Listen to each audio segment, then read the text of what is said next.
Kalau di Jepang kosakata kayak kata gamma mottainai itu kayak biasa gitu. Tapi di Indonesia ada kayak filosofi gitu. Jadi kayak wah kaget. Ibu-ibu rumah tangga di Jepang itu jago banget, terkenal sangat jago mengatur uang.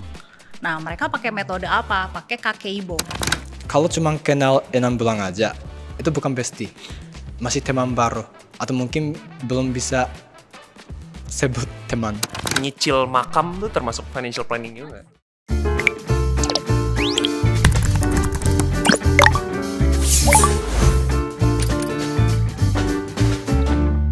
Halo semuanya, Sobat Jenius dimanapun kalian berada, kembali lagi di Money Language. Kali ini udah sampai volume 5, di mana kita bisa ngulik cerita, curhatan, sampai solusi keuangan dengan cara yang seru dan juga Tanashi Sugoi. Udah kayak ini ya, kayak anime-anime gitu ya. Nah, kenapa gue berpakaian seperti ini? Dan kenapa gue juga kayak ada semangat Japanese energy hari ini? Karena hari ini kita kedatangan tamu yang sangat spesial, Ken Campur. Halo. Halo, konnichiwa. Konnichiwa. Irasemasu. Arigato. Arigato gozaimasu. Itadakimasu. Ya, itadakimasu. Aitakero yume wo keki atsume. Naruto, bukan. Sagashimono, Sagashi ni Yukunoza. One Piece. Ya, itu dia. Kau tahu sih? Sesuai dengan bajunya. Ya benar. Ken Campur, apa kabar? Kayak panggil Ken Campur agak-agak ini ya, terlalu mainstream gitu ya. Gimana kalau kita kenalan dulu ya? Ken aja. Ken Ken aja, oke. Ken, boleh tahu nama aslinya nggak? Kenji Sato. Kenji Sato. Sato itu nama marga yang paling umum di Jepang. Sato. Jadi setiap kelas pasti ada Sato. Kamu tuh asalnya dari mana sih? Bentar. Dari Tokyo. Betul. Tokyo. Ibu kota Jepang. Tapi aku asli Tokyo, orang Tokyo, tapi SMA aku di Okinawa. SMA kamu di Okinawa? Okinawa jauh banget. Harus naik pesawat. Sini beda pulau. Naik pesawat 2,5 jam dari Tokyo. Dari Tokyo? Jauh banget. Okay. Jadi orang Okinawa sebut diri sendiri Uchinanchu. Yaitu artinya orang Okinawa. I see. Jadi bahasanya beda. Berarti dari seluruh Jepang yang bahasanya beda sendiri itu Okinawa? Okinawa aja. Oke. Aku juga sempat ke Okinawa. Sushi di... Okinawa sushi di... Nah, itu enak banget sih makan makanannya. Oh, itu... suka sushi? Suka. Kalau suka sushi harus ke Hokkaido. Hokkaido tuh sushinya murah, terus segar. Apa enggak? Hokkaido? Soalnya Hokkaido tuh lautnya dingin. Jadi ikannya juga enak. Kalau Tokyo ikannya kurang enak. Oh ya? Sushi di Tokyo juga ikannya biasanya dari luar Tokyo, kayak Hokkaido atau Kyushu gitu. Hokkaido tuh pusatnya berarti? Pusat untuk ikan-ikan segar gitu, seafood? Hokkaido paling enak. Aku tuh dulu sempat ke Tsukiji Fish Market di Tokyo. Tapi kita balik lagi nih, Ken, ke Okinawa kan? Kamu dulu SMA di Okinawa. SMA aja atau sebelum SMA juga udah di Okinawa dari... TK atau SD gitu? SMA aja. Sebelumnya di mana? Tokyo. Oh, Tokyo. Habis itu sempat sekolah di Jerman. Oh ya? Berapa lama? Jerman setahun. Oke, itu pas kapan? SMA. Jadi pas SMA ke Okinawa, habis itu dapat beasiswa untuk sekolah di Jerman. Dan balik ke Okinawa. Habis itu kuliah di Thailand. Berarti Okinawa dulu, terus habis itu ke Jerman, habis itu pas lulusnya di Jerman apa Okinawa? Di Okinawa. Lulus di Okinawa, habis itu ke Thailand. Ke Thailand berapa lama? Cuma 4 bulan aja. Oh, 4 bulan. Rencananya 4 tahun. Tapi mau jadi pengusaha di Jepang waktu itu. Jadi aku DO, drop out. Oh, kamu memutuskan untuk keluar aja? Oke. Habis itu aku bangun startup perusahaan. Tapi itu bulan Februari tahun 2020. Di Jepang? Di Jepang. Oke. Terus corona datang. Oh iya ya, benar. Ya jadi walaupun bangun perusahaan, tapi nggak bisa lakukan apa-apa. Oke. Kamu berarti sekarang kesibukannya Kerja. content creator atau kerja? Kerja. Oke. Kerja sama konten, ya bikin konten. Oke. Berarti dibarengin lah ya, kerja sambil bikin konten. Betul. Oke. Kan kerja di mana sekarang? Kerja di Indomaret. Wes, sebenarnya gue udah tahu guys, cuma kayak pengen langsung dari mulut Kak Ken aja. Indomaret. Oke. AO di PIK. Berarti kantor Indomaret itu pusatnya berarti ya? Ya pusat. Oke. Boleh tahu nggak gimana caranya kamu bisa kerja di Indomaret sampai sekarang? Jadi bulan Desember tahun kemarin aku sempat main ke Purwokerto. Oke. Kita cuma mau ke toko roti paling tua di Indonesia aja. Iya. Waktu itu sakit tenggorokan. Jadi mau beli kayak minuman di Indomaret gitu. Oke. Terus pas aku mau beli, kasir Indomaret tiba-tiba kayak ini TikTok Japan ini orang Japan di TikTok bukan gitu. Terus dia mulai konnichiwa gitu. Oh. Dia kayak Mulai menarik perhatian kamu ya? Heeh. Konnichiwa? kok bisa gitu. Padahal itu malam kan? Konnichiwa salah nih gitu. Enggak ya. Siang. Iya. Siang.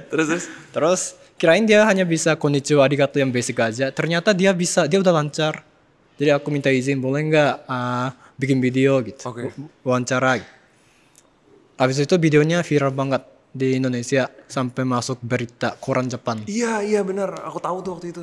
Nah habis itu ke Jepang, Osaka sama kasir Indomaret namanya Vania. Oke. Terus Oh kalian berangkat bareng ke Osaka? Oke. dan waktu itu ya bikin kayak hubungan sama Indomaret gitu. Coba ya kita lihat ya, kita react video Kak Ken saat berada di Purwokerto di Indomaret itu. Kita lihat. 大学ですか？今インドネシア大学マジですか？まずです。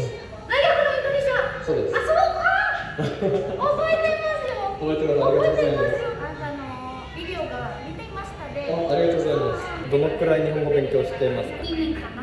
？2年間。2年。アニメ見てるだけ。アニメ見てるだけ。他のなんか授業とか受けてない。まだ受けてないけど、多分明日かな。日本人の友達もいますか？日本人の友達はいないんです。それをどうやって練習した？アニメに見てた時にちょっと練習していて。それだけ。まあ、ここにあるものは自分の友達があります。電車人友達。いるでしょ。またね。 Kaget, aku beli minuman di Indomaret di Purwokerto. Terus kalimatnya bisa bahasa Jepang. Dia nggak pernah ikut kursus. Kaget. Keren banget. Dia belajar bahasa Jepang dari nonton anime. Beneran anime. Terus katanya ada komunitas kayak pecinta budaya Jepang gitu di Purwokerto. Oke, Jadi dia ikut? Dia punya banyak teman di sana yang suka mungkin cosplay juga, yang suka nonton anime gitu. Tapi kayaknya dia mungkin paling jago bahasa Japannya.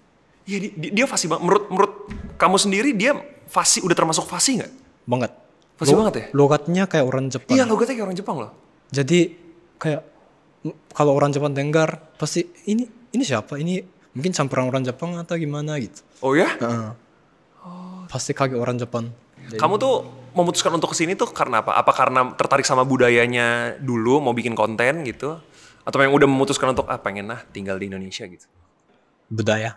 Soalnya Jepang tuh negara homogen. Kayak 98% sukunya orang Jepang, suku Jepang gitu. Tapi di Indonesia ada Betawi, Jawa, Sunda, dan kayak Minang, Bali gitu. Melayu, Kalimantan juga banyak. Sulawesi juga ada, NTT, Papua. Kayak beragam.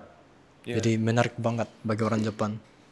Soalnya kalau di Jepang kan aku punya kayak latar belakang di Okinawa. Okinawa juga dulu punya bahasa sendiri, bahasa Okinawa. Tapi sekarang udah hilang. Mungkin lansia bisa, tapi orang muda udah nggak bisa. Sekarang anak-anak muda di Okinawa belajarnya bahasa Jepang biasa. Mereka nggak bisa bahasa Okinawa. Ken, kamu pertama kali datang ke Indonesia, pasti semua orang kayaknya setiap datang ke negara lain tuh, apalagi beda, anggaplah misalnya beda benua gitu, kayak orang Indonesia ke Eropa gitu, pasti ada culture shock lah gitu. Kamu sendiri datang ke Indonesia ada culture shock nggak? Banyak. Mungkin salah satunya orangnya ramah banget. Oh, justru culture shock yang positif ya? Kayak gila, ramah banget. Tapi orang Jepang juga ramah-ramah kan? Apa lebih ramah orang Indonesia menurut kamu? Indonesia beda level. Oh ya? Kalau misalnya di Jepang, kalau cuma kenal 6 bulan aja, itu bukan bestie. Masih teman baru. Atau mungkin belum bisa sebut teman. Belum bisa disebut teman kalau belum 6 bulan temenan? Mungkin belum 6 bulan kenal? Mungkin belum bisa. Mungkin masih kayak kenalan mungkin. Oh, jadi misalnya aku ketemu kamu di Jepang gitu, kita kenal, halo Mario, iya aku Ken gitu, iya. Terus besok ketemu lagi kayak gitu, kayak lebih. Udah dekat tapi kalau jadi teman butuh mungkin setahun 2 tahun gitu. Mungkin setahun juga mungkin kayak masih teman baru mungkin. Jadi Tapi kalau di Jepang teman tomodachi itu lumayan berat di Jepang. Oke. Kalau jadi tomodachi butuh waktu. Tomodachi tuh kayak best friend gitu atau teman biasa? Best friend tuh shinyu. Tapi kalau mau jadi tomodachi di Jepang mungkin karena budaya Jepang butuh waktu. Tomodachi tuh teman biasa. Tapi kalau cuma 6 bulan mungkin masih kenalan. Kamu masih nggak tahu dia kayak setahun 2 tahun gitu. Jadi nggak bisa tuh kalau misalnya kita baru kenalan, terus minggu depannya kita ngobrol sama dia lagi, terus kita hang out di mana gitu, bisa nggak kayak gitu? Tergantung nggak orang, lazim? tapi Nggak biasa? mungkin agak tergantung orang tapi mungkin bisa susah. Susah ya? Kalau Canggung mungkin, ya jadinya ya? Mungkin cowok-cowok, cewek-cewek mungkin bisa. Tapi mungkin agak susah. Kecuali kayak kalau misalnya aku masuk ke perusahaan Jepang gitu. Belum punya teman. Kalau itu bisa. Tapi kalau misalnya ketemu di acara gitu, mungkin agak susah. Oh, karena kalau perusahaan kita akan kerja di situ terus dan menjadi coworker kan, jadi pasti bisa ya. Tapi kalau misal ketemu di sekali aja misalnya di sebuah acara itu agak susah untuk menjalin hubungan lagi ya. Itu di bahasa Japannya nare-nareshi. Nare-nareshi. Itu kayak so akrab gitu. Kalau di bahasa Indonesia. Oh, kalau di Indonesia SKSD. SKSD. Ya, kamu tahu SKSD? SK so kenal so apa namanya? Lupa. So kenal so deket. Oh dekat. itu dia. Oh pernah denger juga berarti SKSD ya? Iya. Oke, kita langsung aja lihat mau react video Kak Ken tentang culture shock pas dia ke Indonesia. Let's go. Culture shock di Indonesia ketika aku jajan di warung.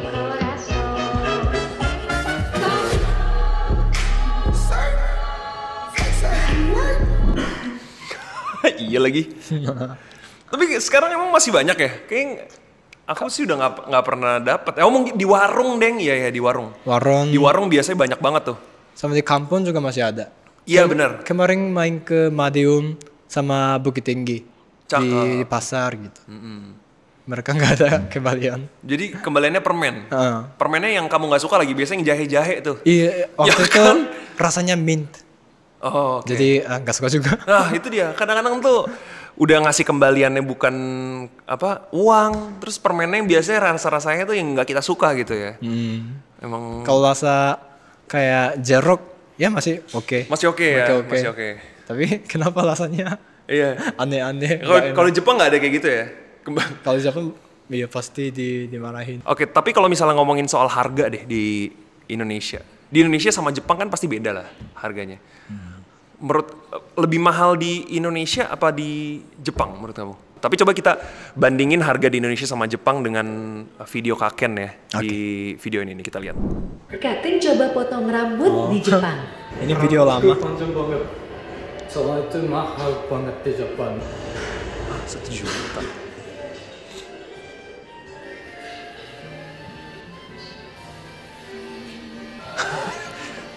$250.000 aja nggak recommended deh.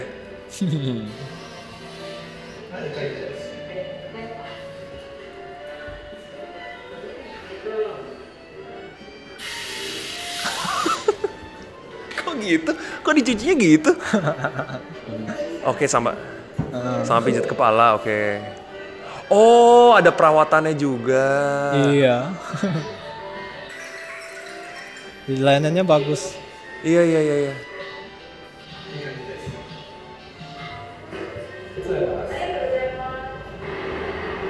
Oh, itu harganya berapa tadi? 500? 500. 500 ribu. Di Indonesia tuh kalau ada perawatan segala macam kayak gitu biasanya kan di salon. Harganya memang kadang-kadang ada yang nyampe segitu sih, bahkan lebih biasanya. Kalau ada perawatan yang sampai shaving, terus dipijat segala macam itu biasanya emang kebanyakan nyampe segitu sih ya. Kecuali kalau potong rambut biasa itu baru biasanya mulai, bahkan ada yang 20 ribu juga ada tuh, 20 ribu, 10 ribu ya kan?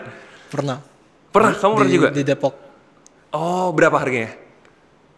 20 atau 25? Iya, segituan biasanya. Yang barbershop pinggir jalan.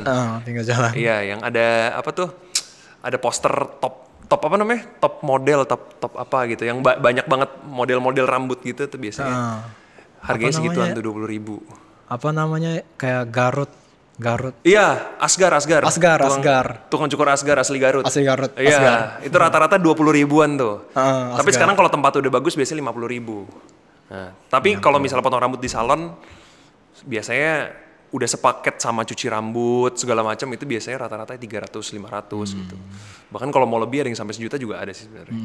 Oke, tadi udah ngebahas masalah culture shock, terus juga udah soal harga di sana, perbandingan harga di sana Jepang sama Indonesia. Sekarang kita ngomongin soal uang deh. Oke. Kalau aku tanya sendiri ke Kak Ken, menurut Kak Ken tuh uang itu apa? Uang lumayan berat. Mungkin bukan bahasa Jepangnya uang ya, tapi kayak mungkin kalau dalam bahasa Jepang uang tuh menurut aku kayak keizai teki jiritsu gitu. Apa? Keizai teki jiritsu. Keizai teki jiritsu.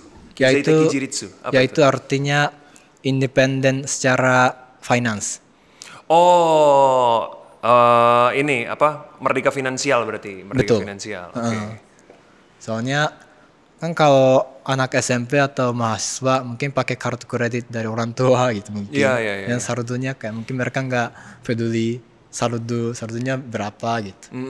Tapi kalau udah dewasa, udah mulai kerja nanti kan uangnya dari gaji gitu, harus bayar kos, tempat tinggal, makanan, biaya transportasi semuanya dari gaji gitu.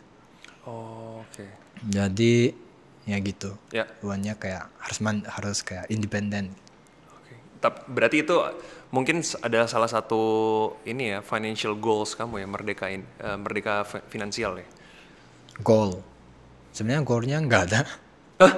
Tapi aku suka bantu orang.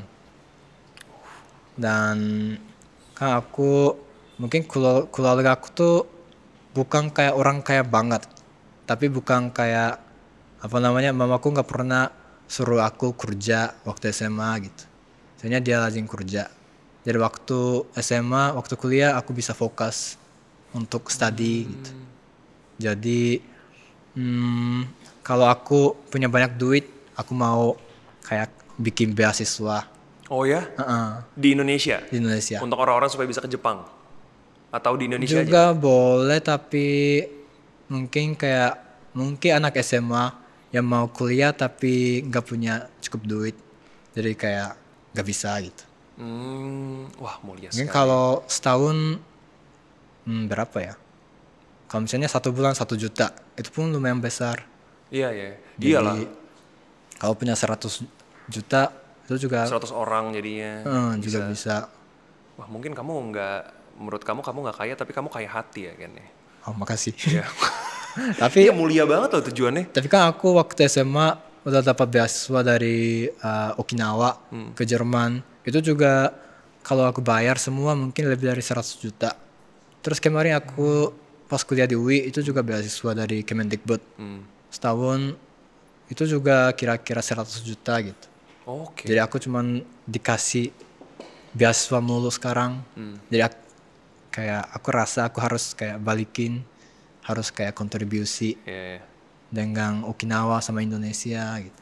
Keren abis, mulia sekali tujuannya. Makasih. Kamu sendiri termasuk orang yang boros nggak Ken di sini? Karena kan harga di Indonesia kan lebih murah dari Jepang kan. Pas kamu datang ke sini, kamu jadi orang yang boros gak? Banget. Boros banget? Kenapa? Contohnya apa? Kalau misalnya nonton film di Jepang, di bioskop, tiketnya 200.000 rupiah biasanya untuk dewasa. Tapi kalau di sini cuman 30.000, 40.000 gitu. Terus kalau pesan makanan mungkin paling 50.000 sampai 80.000. Dari totalnya cuma 120.000 gitu. Kalau di Jepang tiket film aja udah 200.000. Kalau pesan popcorn mungkin sampai 300.000 gitu. Mahal banget. Jadi karena di sini semuanya murah. Mungkin orang Jepang di sini bukan hanya aku tapi teman aku juga. Mereka tuh kayak, oh ini aja murah. Yuk beli aja gitu. Terus akhirnya lebih mahal dari Jepang. Mungkin orang Jepang nonton film di bioskop 1 bulan sekali aja gitu. Tapi kalau di sini, kalau misalnya nonton film 2 kali 3 kali, itu udah lebih dari nonton film sekali di Jepang. Iya. Karena mungkin kamu tergiur dengan harga yang jauh lebih murah, jadi kamu belinya dalam quantity yang lebih banyak gitu ya. Betul. Jadi lama-lama jatuhnya, loh kok lebih boros dari Jepang gitu kan.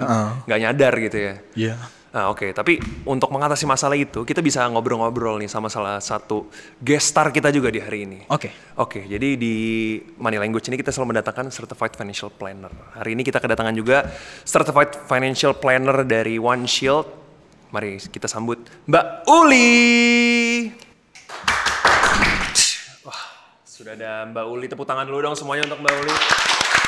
Ini tolong nanti editor edit ada apa namanya asap-asap terus ada kayak jurus-jurus ninjutsu gitu-gitu ya. Naruto. Ya kalau enggak nanti Ken marah. Oke, Mbak Uli, irashaimase, konbanwa.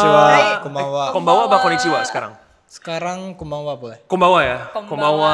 Konbanwa. Watashi wa Uri desu. Yoroshiku onegaishimasu. Apa? Yoroshiku onegaishimasu. Oh, oke. Itu artinya senang berkenalan denganmu. Salam ya? kenal. Salam kenal. Salam kenal. Dozo yoroshiku onegaishimasu. Oh betul. Itu paling sopan. Paling sopan. Oke. Mbak Uli apa kabar?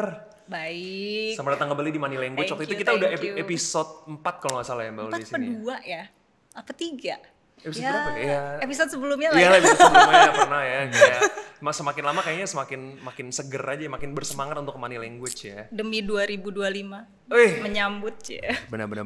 Dan Mbak Uli ini selalu memberikan kita pencerahan-pencerahan soal keuangan. Nah di sini kan tadi ada cerita soal Kak Ken nih Mbak Uli. Di mana Kak Ken itu culture shock melihat harga-harga yang jauh lebih murah di Indonesia dibanding di Jepang.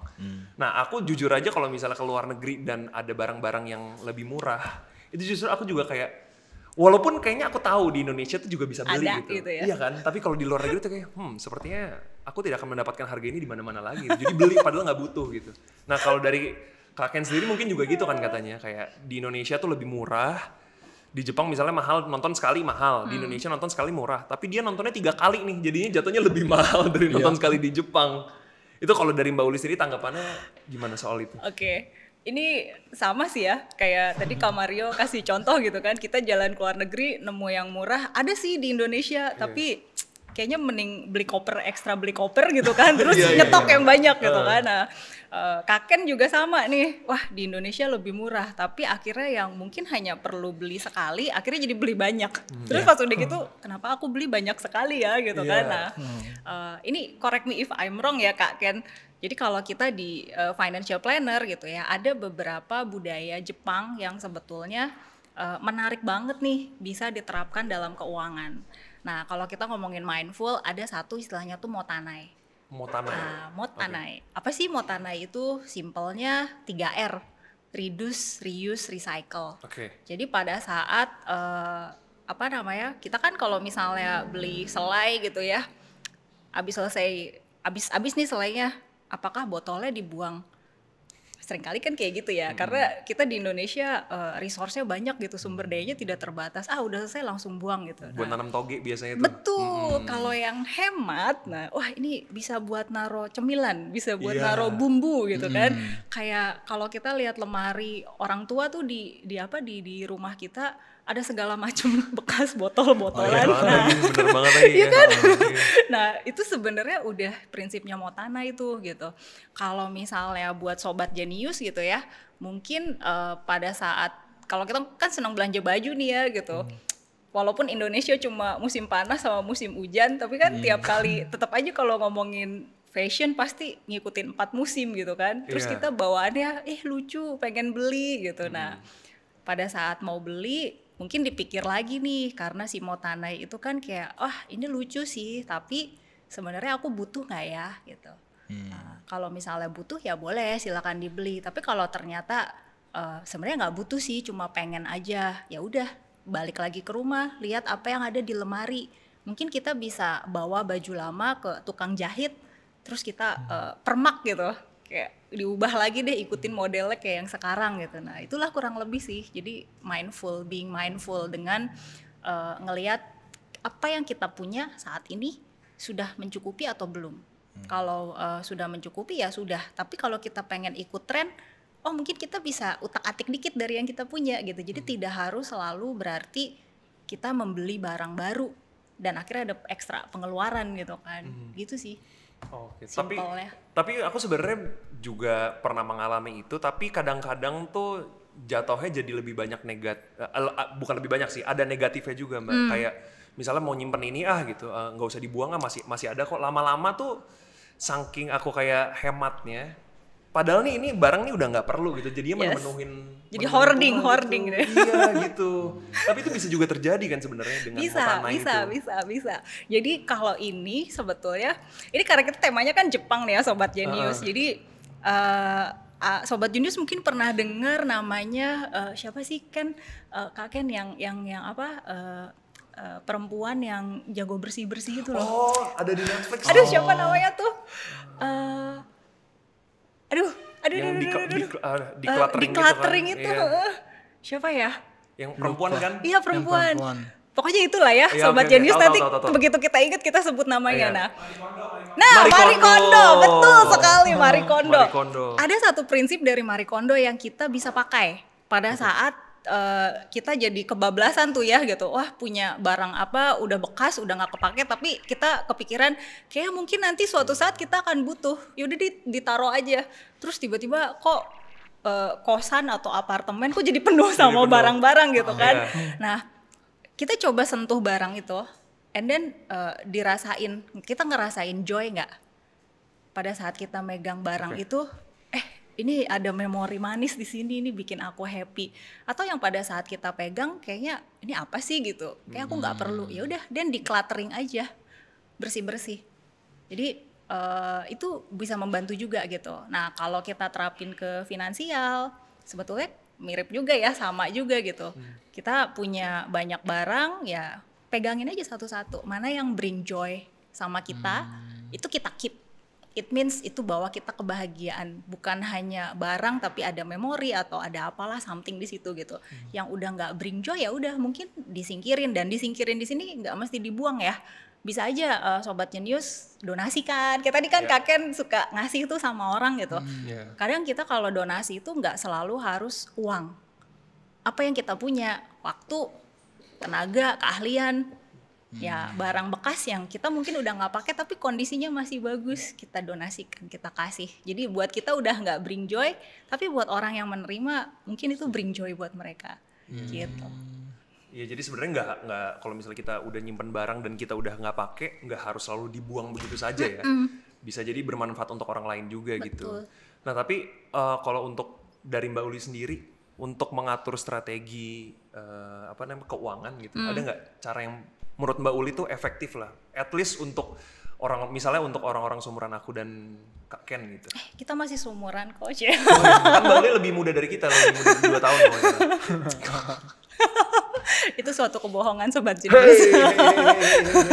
Saya bisa di sini karena sudah lebih tua, ada pengalaman gitu ya, apa adanya aja kita. Lebih banyak pengalamannya kan, jadi bisa berbagi sama kita gitu. Pokoknya lebih keuangannya lebih tertata lah gitu. Yes, jadi kalau misalnya kayak tadi nih Kak Ken gitu sempet sharing pas kita ngobrol-ngobrol di belakang layar nih, Kak Ken bilang kan ada income gitu ya, terus tapi dari income dari pendapatan Kak Ken sama Kak Ken diinvestasikan lagi untuk pekerjaannya nih sebagai influencer atau content creator gitu. Nah, tapi nggak tahu nih sebenarnya income-nya tahu berapa, tapi pas dikeluarin diinvestasikan lagi sebetulnya habisnya berapa, kemudian return-nya tuh seperti apa sih gitu. Nah, di Jepang ada satu budaya ini yang sebenarnya sempat heboh banget ya, kayak tahun lalu deh. Jadi ibu-ibu rumah tangga di Jepang itu jago banget, terkenal sangat jago mengatur uang. Nah, mereka pakai metode apa? Pakai kakeibo. Kakeibo ini simpelnya budgeting. Ini Sobat Genius denger budgeting kan, aduh males gitu kan. Ribet kayaknya ya. Aduh ribet. Iya. Tenang Sobat Genius, kita ngomongin budgeting itu sederhana aja sebenarnya. Kita baginya nggak usah ribet-ribet, nggak usah pusing-pusing gitu.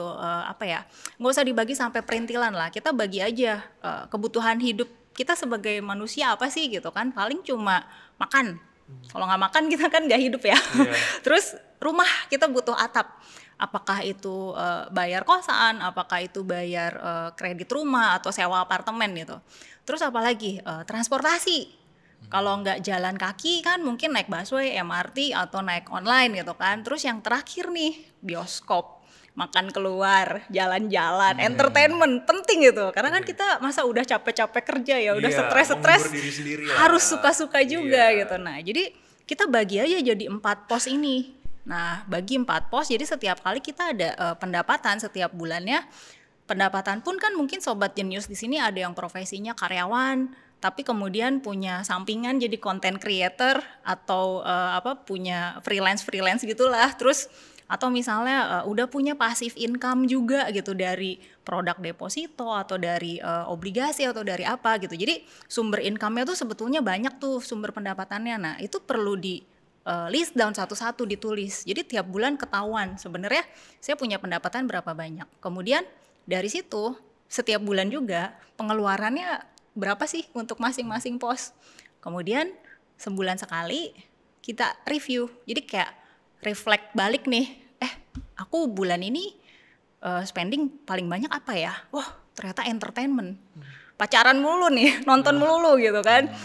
Tapi terus deh gitu ternyata tapi aku jadi sering sakit karena ternyata makannya jadi sembarangan gitu kan demi pacaran menghemat gitu kan gitu. Gitu ya? Betul gitu kan. Nah, jadi itu di review gitu. Nah, sambil nge-review itu kan kita jadinya lebih balik lagi ya, jadi lebih aware. Kita punya pendapatan seperti apa, pengeluaran seperti apa, dan mana yang sebetulnya kita pengen improve gitu. Nah, pengen improve-nya disesuaikan jangka panjang tujuannya apa nih. Kalau tadi kayak Kak Ken kan aku pengen jadi orang yang bisa rutin donasi gitu ya, rutin bantu orang. Sebelum kita bantu orang kan kita harus bantu diri sendiri nih. Nah, bantu diri sendiri berarti apa? Make sure kalau sampai besok Kak Ken kehilangan pekerjaan atau amit-amit nggak ada yang nonton lagi nih YouTube-nya, Kak Ken tetap punya penghasilan dari satu sumber dan bisa tetap berdonasi. Gitu. Kalau Kak Mario aku nggak tahu nih apakah jalan-jalan gitu. Misalnya, saya mau pensiun dini, saya udah capek nggak mau jadi content creator lagi gitu.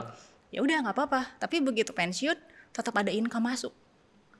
Nah, itu setiap dari kita harus pikirin caranya gimana gitu supaya apapun yang mau diinginkan jangka panjangnya kita bisa mencapai itu. Walaupun kita nggak selalu punya pekerjaan aktif.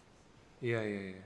Setuju sih, karena income lebih dari satu tuh akan membuat kita ngerasa secure sih menurut aku. Karena kalau misalnya satu nggak works, masih ada satu lagi, masih ada backup gitu. Setelah corona ya, kita semua kan. Apalagi setelah corona tuh benar-benar membuat kita belajar banget sih ternyata dunia tuh bisa terbalik gitu ya dalam waktu yang singkat gitu. Tapi emang tujuan aku sih kalau udah pensiun aku pengen ternak unagi di Okinawa. Unagi? Iya. Aku di Indonesia. Jadi kita bertukar aja ya. Tukar paspor. Betul, nggak tukar paspor. Tukar orang tua, tukar rumah ya.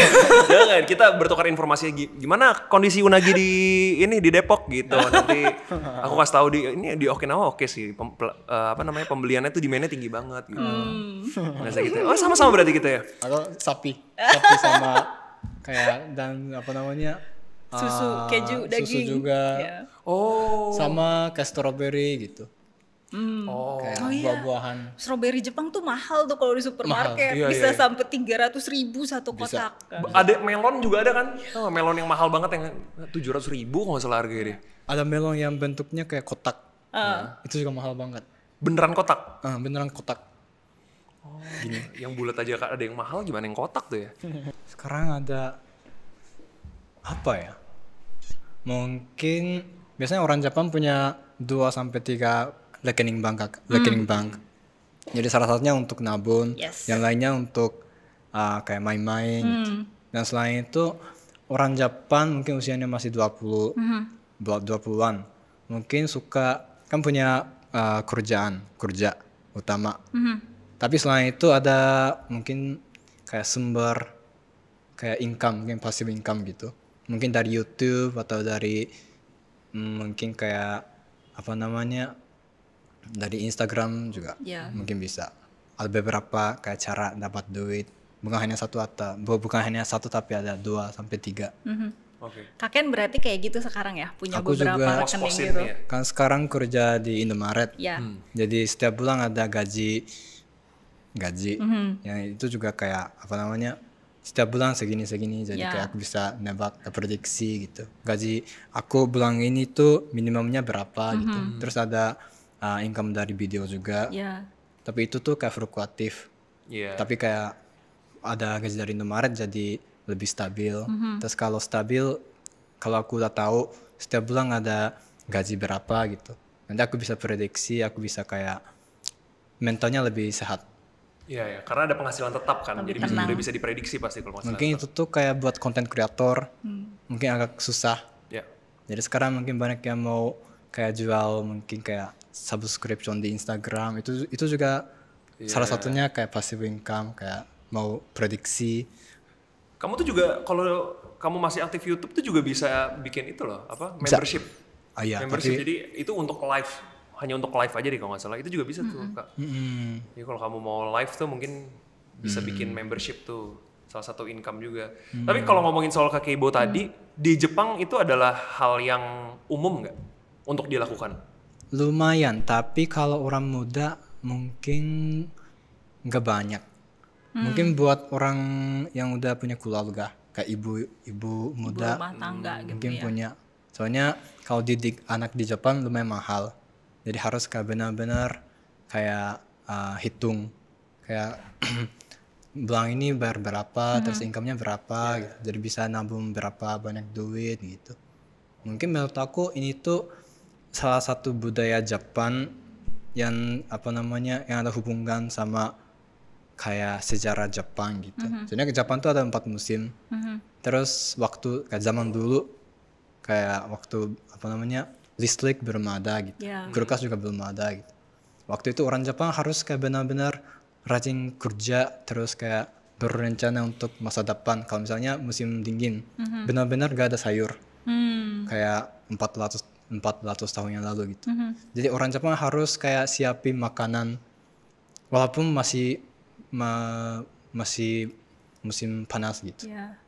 Soalnya kalau musim gugur dingin susah apa namanya makan kayak susah cari sayur. Ya. Cuma mungkin kentang aja gitu. Jadi dari zaman dulu emang orang Jepang tuh kayak suka berencana gitu, suka make plan.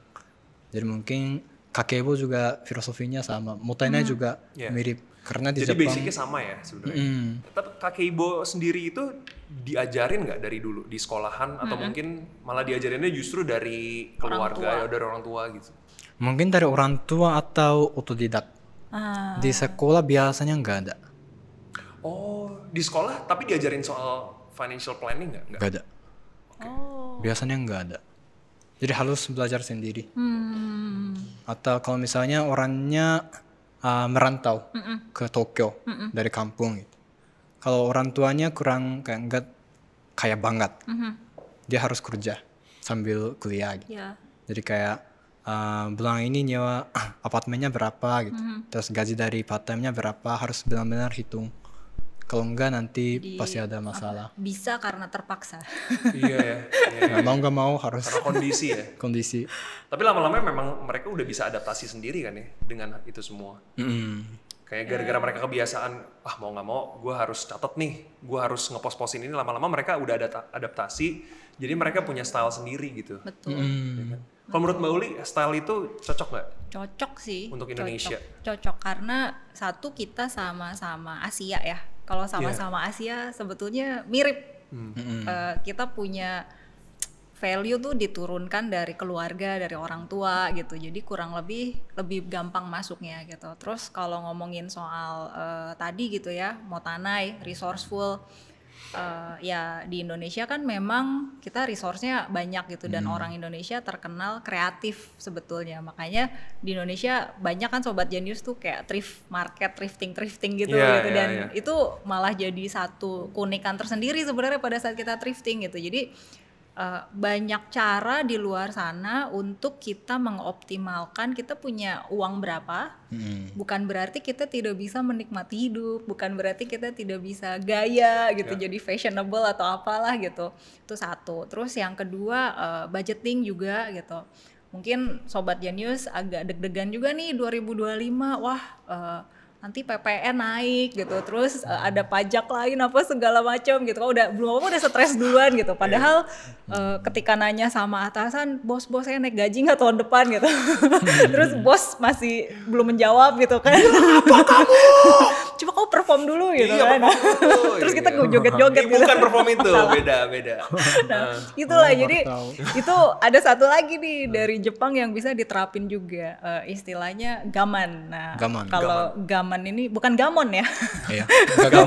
Gaman. Nah, gaman ini kayak resilience dan persisten atau bahasa Indonesianya sabar. Gitu. Jadi pada saat kita menghadapi kondisi sesusah apapun ya sobat Jenius, selalu optimis, positif dan kreatif.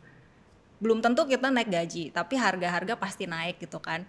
Oke, apa nih yang bisa saya lakukan supaya tetap hidup kita nyaman gitu. Nah, tapi di sisi lain juga bukan berarti jadi alasan untuk kita jadi malas gitu. Ah ya udahlah aku income segitu ya udah segitu aja. Aku orang susah nggak apa-apa gitu. Maju Ya? Iya, jangan gitu.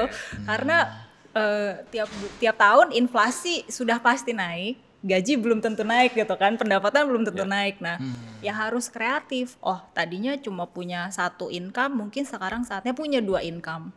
Apalagi nih yang harus ditambah gitu sih. Jadi kombinasi 3 itu bisa lebih cepat membuat kita mencapai merdeka finansial gitu. Kakek tadi tuh nyicil makam tuh termasuk financial planning termasuk karena ya? Makam mahal sekarang. Iya kan? serem loh makam kayak. Rumah duka juga. Iya, rumah duka itu besar pengeluarannya. Terus ambulan itu besar juga. Jadi banyak yang harus direncanakan dalam hidup itu. Tapi itu agak, ya walaupun kita nggak ada yang tahu umur kita sampai kapan ya, tapi itu memang sebenarnya kalau udah dipikirin dari sekarang juga nggak ada masalah. Nggak ada masalah. Kalau mau ya. Iya. Kalian melihat Mbak Uli sendiri sebagai Certified Financial Planner, culture shock nggak? Kayak berbeda dari Certified Financial Planner di Jepang gitu, yang biasanya cuma jualan MLM misalnya nggak pernah. Jujur aku nggak pernah ketemu financial planner di Jepang. Nggak pernah ya? Jadi ini pertama kali? Pertama kali. Oke. Cuma aku tahu dari dari internet, YouTube, banyak video. Terus kakak aku juga dulu kerja di perusahaan asuransi. Jadi kayak dia pernah ceritain gitu. Jadi aku tahu tapi ini baru pertama kali. Tapi kayak kaget soalnya terkejut gitu. Soalnya dia punya banyak pengetahuan tentang kayak motainai, gamang gitu. Kalau di Jepang kosakata kayak kata gamang, motainai itu kayak biasa gitu. Tapi di Indonesia ada kayak filosofi gitu. Jadi kayak wah kaget. Dan di sini juga ada kayak kata kaizen. Yes. Kaizen tuh cuma kayak improve aja di Jepang. Tapi di sini ada filosofi gitu. Jadi wah keren. Iya, karena maknanya juga bagus dan untuk diterapkan juga penting gitu. Jadi tapi di Jepang cuma biasa aja gitu. Di Jepang biasa aja ya? Biasa aja. Tapi di sini ternyata maknanya deep juga ternyata ya. Cita-cita dalam segi keuangan boleh di-share nggak ke kita apa? Cita-cita apa ya? Mungkin yang tadi aku bilang tentang beasiswa gitu. Oke. Mungkin ya. Karena aku pernah dapat 2 beasiswa dan sekarang aku punya banyak kayak pengalaman unik. Itu tuh karena aku bisa kuliah di sini dan bersekolah di Jerman juga gitu. Jadi aku mau kayak balikin gitu. Bukan hanya duit tapi kayak lebih kayak kesempatan untuk belajar. Jadi ya kalau aku punya banyak duit Amin. Amin, mau amin. kasih beasiswa Amin. Wah, dan mau punya bisnis juga. Amin. amin. Soalnya aku suka, mungkin aku nggak jago bisnis. Soalnya kalau misalnya harganya 5.000, kayak harga aslinya 5.000, terus jual dengan harga 20.000, aku merasa kayak bersalah. Jadi Tapi kan memang bisnis kayak gitu. iya. Tapi kalau mungkin kalau 20.000 masih oke. Tapi kadang ada yang jual dengan 2 kali harga lipat 50.000 gitu. Juga ada. Kalau misalnya kopi gitu. Ya. Jadi mungkin aku nggak terlalu jago bisnis. Ya. Tapi kan ada bisnis kayak social business gitu. Kalau misalnya di Vietnam ada restoran. Di sana karyawannya semuanya street children. Jadi mereka tuh orang tuanya Anak mungkin nggak jalanan ada. gitu ya. Terus pendidikannya juga mungkin sampai SD atau SMP atau benar-benar mungkin nggak ada gitu. Di restorannya hire anak-anak kayak gitu. Terus kasih kerja. Ya. Dan kayak didik juga gitu. Ini cara kayak apa namanya take order gitu. Dan cara masaknya kayak gini gitu. Jadi itu tuh kayak bagus bisnisnya. Nah, ini bagus sih. Mimpinya Kak Ken bagus banget. Sebetulnya kalau kita gambarin petanya gitu ya, kayak kita kan kalau mau traveling gitu kan, mau visit kemana aja, terus kita bikin tujuannya naik apa, pesawat kah, ferry, kereta atau apa, kita bikin perencanaannya. Nah, keuangan juga sama nih, kayak Kak Ken tadi pengen balikin bisa kasih beasiswa ke orang lain, karena dulu Kak Ken pernah dapat gitu kan. Nah, dipersempit lagi gitu. Oke, beasiswanya kemana nih? Beasiswanya 1 orang, 2 orang atau berapa orang? Terus kemana? Ke Jepang kah atau di Indonesia gitu, atau di sekolahnya Kak Ken yang dulu gitu kan. Nah dari situ kan Kak Ken jadi tahu sebetulnya budgetnya butuh berapa sih gitu. Nah dari budget butuh berapa ya berarti Kak Ken sebetulnya bisa buka satu rekening yang sudah mulai disiapkan untuk giving back untuk beasiswa, kasih beasiswa ke orang lain gitu. Tapi jadi ketahuan angkanya itu berapa sih gitu, dan untuk mencapai angka tersebut mau dalam berapa tahun, terus tiap bulan mau disisihkan berapa dari pendapatan gitu, kurang lebih seperti itu sih. Jadi pada saat kita punya goals apapun itu ya Sobat Jenius, dispesifikkan lagi, terus dari spesifik itu kita tahu numbernya berapa, kita butuh uangnya berapa, karena semua butuh uang di dunia gitu kan. Berarti harus ada angka pasti ya? Iya betul, harus ada angka pasti dan kapan. Itu, jadi kita tahu, wah 2 tahun lagi, setahun lagi, 3 tahun lagi gitu. Kita tahu seberapa banyak income kita harus kita punya atau harus seberapa hemat kita gitu untuk mencapai angka tersebut. Gitu. Tapi menurut Mbak Uli sendiri kalau kita mau mencapai suatu financial goals, itu ada yang berlebihan nggak? Kayak bisa nggak kita mencapai suatu keputusan di mana keputusan itu ternyata sampai titik berlebihan gitu. Contohnya misalnya kita sampai nggak bisa menikmati kehidupan, kita nggak bisa belanja ini belanja itu demi kita 2 tahun lagi beli rumah gitu misalnya. Ada nggak yang berlebihan gitu? Berlebihan atau tidak sebetulnya kan itu masalah sudut pandang aja. Sebetulnya kembali lagi pada saat kita kan pasti punya banyak keinginan gitu ya. Nggak mungkin cuma satu, pasti punya banyak nih gitu. Dari banyak keinginan itu ya yang priority yang mana? Tadi kuncinya tuh kayak Marie Kondo bilang, yang bawa joy paling banyak buat kita yang mana? Itu dulu yang dikejar. Jadi kita harus bisa memfilter Betul dari awal sekali, itu difilter. Pada saat itu difilter, pasti kan ya butuh perjuangan nih gitu kan. Nah, tapi perjuangan itu ujungnya akan berakhir manis karena kita mencapai apa yang kita inginkan. Gitu. Oke. Ya sebenarnya tergantung pribadi masing-masing ya. Kita mau kita planningnya tuh mau gimana, berlebihan juga tergantung pribadi masing-masing. Betul. Ya. Masalah sudut pandang, mungkin dan kondisi keuangan masing-masing. Iya, kondisi keuangan betul. Orang luar mungkin ngelihat katakan nih Kak Mario gitu ya. Wah, mau ke Vegas tahun depan gitu kan, nonton John Cena, amin gitu kan. Terus kayak wah Vegas tiketnya mahal, hotelnya mahal. Terus Kak Mario jadi puasa puasa Senin Kamis gitu Nah, atau ini aku udah mulai puasa. Nah, gitu. mungkin orang-orang mikir dari luar, ini ngapain sih Kak Mario puasa banget, badan udah oke gitu, kok masih puasa terus gitu. Tapi kan yang tahu Kak Mario, Iya, betul. saya ngejar pengen ke Vegas nih gitu. Iya, iya, iya. Gitu. Ya yang tahu diri kita sendiri sih ya. Yes. Jadi dan ada satu note lagi, jangan takut dibilang pelit. Betul. Orang-orang tuh sekali. banyak kayak lu nggak mau nongkrong, lu gini doang nggak mau beli, kenapa sih gitu, nggak asik lo gitu. Lu kan nggak tahu gue lagi nabung buat apa, Nah, ya kan? betul Lu nggak tahu sekali. kondisi keuangan gue. Jadi jangan takut guys dibilang pelit, tenang aja. Gitu. Kadang-kadang tuh kita semua tuh gengsi.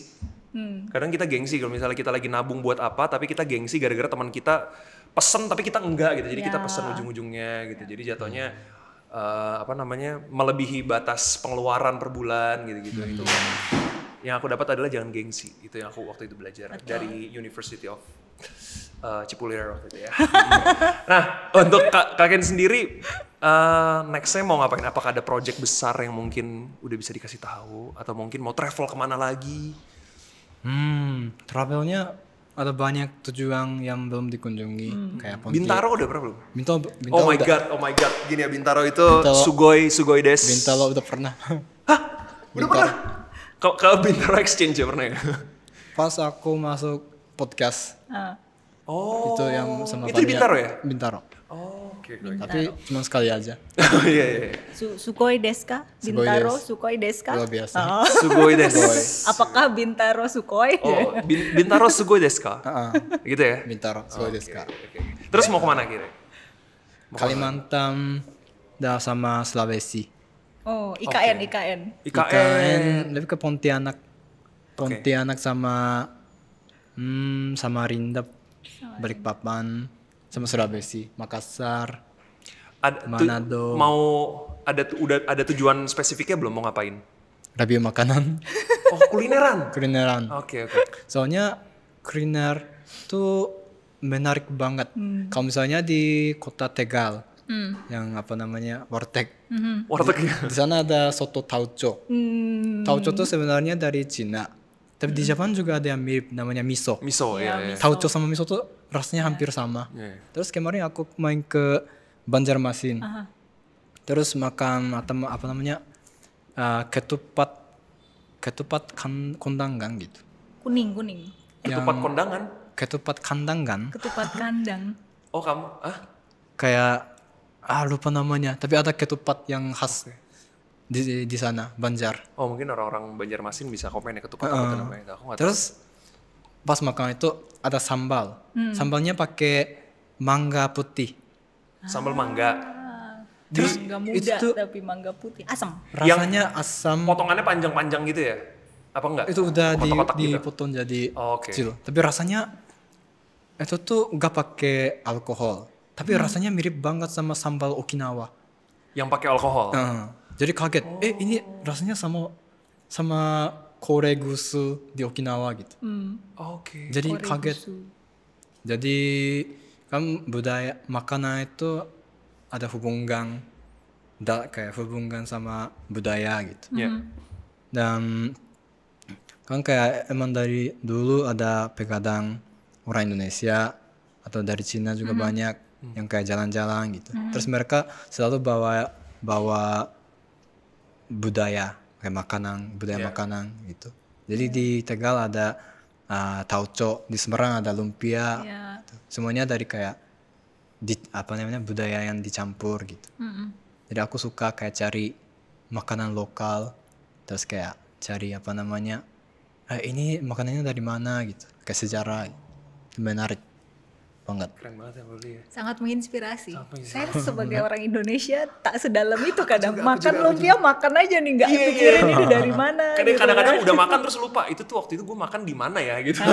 Kadang-kadang kayak gitu. Tapi kamu emang suka traveling karena kuliner yang nomor satu. Ya, Oke. tujuannya kuliner. Jadi kalau tempat wisata jujur kurang tertarik. Oke. Paling enak menurut kamu kuliner daerah mana? Wah, Dan susah. makanannya apa? Susah. Top 3. Top 3 deh. Salah Top satu three. dari top 3 gitu. Kayak kota. Kota juga boleh. dan makanannya apa spesifik? Mungkin Surabaya. Surabaya, oke. Banyak kayak rawon. Nasi goreng merah. terus banyak di Surabaya. Sup buntut juga enak. Dan Aceh tuh gila, murah, terus enak. Kemarin nyoba mie Aceh kepiting. Terus kepitingnya gede banget. Oh masih ada ini ya? Masih ada cangkangnya gitu disajiin ya? Tapi itu cuma 35.000. Oh. Gila di tiket ke Jakarta Aceh-nya, pasti. Makan mie kepiting 35.000, tiket ke Aceh-nya 700.000 ya? Murah banget. Iya. Terus ada apa namanya? Roti apa namanya? Saya bundar. Roti unai. Canai. Canai. Roti canai. Canai. Roti canai itu dari India kan? Enggak ya? Mungkin Melayu. Melayu ya. Melayu ya? Kita kan banyak orang Melayu juga campurannya. Iya. Nanti tarik juga. Hmm. Kayak banyak makanan Tarik, enak. tarik. Terus murah, orangnya ramah baik juga. Terus banyak. Banjarmasin juga enak. Tapi kalau makanan di Banjarmasin tuh agak manis. Mungkin kayak makanan di Jogja, Jawa. Ya. Juga agak manis. Dan Bandung juga enak, kayak pedas. Ya. Kayak seblak, bakso aci. Itu juga enak. Batagor. Ya. Depok juga enak. Depok apa ya? Depok Dia apa yang berasal paling dari enak? Depok. Kantin di UI. Kantin UI. Enak. Enak dan murah. Ada banyak apa namanya makanan legendaris kayak Mas Roni gitu. Mas Wow. Roni. Mas Roni. Shout out to Mas Roni yang udah kayak Anak ngasih UI makan pasti Mai tahu. Tomodachi. Keren. Anak UI pasti tahu Mas Roni. Mas Roni. Heeh. Oke. Itu juga enak. Jadi sebenarnya semuanya mau enak banget ya menurut Kaken ya. Oh ya? Menurut enak banget. Kalau boleh urutin deh top 3. Nggak usah in order deh. Tiga yang paling enak. Wah susah. Rawon. Rawon oke. Rawon. Ayam geprek. Ayam geprek oke. Pecel lele. Pecel Pecel lele. lele. Oke. Itu ya 3 top 3 makanan kesukaan Kaken di Indonesia. Enak banget. Udah cocok jadi duta makanan Cocok. Indonesia. Emang nanti siapa tahu bisa jadi ini ya host apa namanya host kuliner acara kuliner di Indonesia siapa tahu kan. Oke. Kaken untuk kondisi Kaken yang sekarang nih yang udah menjadi content creator terus juga udah kerja di Indomaret, udah puas belum sama pencapaian kamu yang sekarang? Kayak keuangan gitu. Keuangan bisa atau enggak kayak dari segi pekerjaan yang sekarang Belum Puas puas. belum puas? Heeh. Apa yang membuat kamu belum puas apa? Soalnya sekarang fokus karir pribadi ke individu gitu. Aku belum mampu bantu orang lain. Jadi belum bisa puas. Mungkin kapan-kapan mungkin aku bisa sukses, tapi kan sukses tuh menurut aku bukan soal uang, tapi kayak apa namanya berapa aku kayak bantu orang gitu. Kalau aku apa namanya nggak bisa bantu orang, menurut aku itu bukan sukses bagi aku. Soalnya kan aku juga mungkin di media sosial followannya mungkin bisa dibilang lumayan banyak. Tapi itu tuh juga mungkin ada yang suka konten aku. Tapi kalau nggak ada follower aku pasti kayak hidup aku lebih bosan. Iya. Jadi follower aku mungkin suka konten aku, tapi aku lebih mungkin bersyukur, lebih kayak berterima kasih pada apa namanya dukungan dari follower aku gitu. Jadi aku mau kayak bantuin. Luar biasa. Mungkin bukan hanya duit, tapi kalau misalnya aku bisa bikin origami. Jadi kemarin ada acara Jepang di GBK, 2 hari. Aku buka workshop origami 2 jam. Itu juga aku nggak dapat duit. Cuma aku suka ngajarin origami. Terus aku suka. Kemarin Kaken di senang merasa bermanfaat ya. Betul. kemarin di Indomaret juga di kantor aku juga ada bocil. Dia nungguin ibunya. Terus tiba-tiba dia duduk di samping aku. Terus dia tiba-tiba nawarin aku coklat, kayak cookies gitu. Ini gitu. Terus aku senang. Jadi aku bikin origami dan kasih. Dia senang banget. Oh, ya ampun. Berarti ya memang arti kesuksesan itu untuk orang-orang beda-beda. Kalau untuk Kaken sendiri, seberapa bermanfaat Kaken bisa untuk society ya? dan kayak bikin orang lain bahagia gitu. Iya, seberapa banyak Senang. akan bisa bikin orang bahagia gitu ya. Tapi kalau mau bikin orang lain bahagia, aku harus jadi bahagia dulu. Iya, karena kita nggak bisa melupakan kebahagiaan diri sendiri sih. Karena kita harus menjaga mental kita juga kan, supaya kita bisa bikin orang lain tuh bahagia juga gitu. Jadi dari diri sendiri juga harus dipikirin sih. Nggak mungkin kakek selalu mikirin orang lain, tapi kakeknya sendiri stres, depresi gitu, nggak mungkin kan. Aku tuh dulu tuh nggak dulu sih, berapa tahun yang lalu ya Mbak Uli harus tahu nggak ya? Jadi di Indonesia tuh ada novel dari Jepang namanya Ikigai. Pasti Mbak Uli tahu tuh. Jadi itu banyak banget dibaca orang-orang di Indonesia, teman-temanku juga banyak banget yang baca. Itu tuh mengenai itu bukunya tuh tentang gimana caranya kita bisa hidup bahagia dan kita tuh tahu tujuan hidup kita tuh apa gitu. Jadi Purposeful ya. Betul. Jadi kita tahu makna hidup kita tuh apa. Nah, itu Ikigai itu kan dari Jepang. Ikigai itu apakah adalah suatu konsep kehidupan yang umum atau enggak? Dan itu artinya benar enggak? Ikigai itu adalah hidup. Kita bisa mendapatkan tujuan hidup dan kita tahu makna hidup kita tuh apa gitu. Mungkin ikigai di Jepang dan Indonesia tuh agak beda. Kalau di Jepang ikigai itu cuman kayak hobi atau yang bikin bahagia gitu. Kalau Sesuatu misalnya- yang bikin bahagia. Kalau misalnya kan orang Jepang suka minum bir, alkohol. Terus kalau karyawan kantoran yang stres gitu. Habis kerja minum bir sambil makan yakitori. Itu ikigai aku gitu. Itu juga banyak. Atau kalau pecinta kucing. Ikigai aku kucing. Main sama kucing aku bahagia. Itu juga bisa ikigai. Lebih simpel ya. Iya, lebih Lebih simpel ya. simpel. Iya, Lebih iya, simpel. iya. Jadi kalau di Indonesia ikigai itu lebih kayak ada filosofi gitu. Ada makna dalam.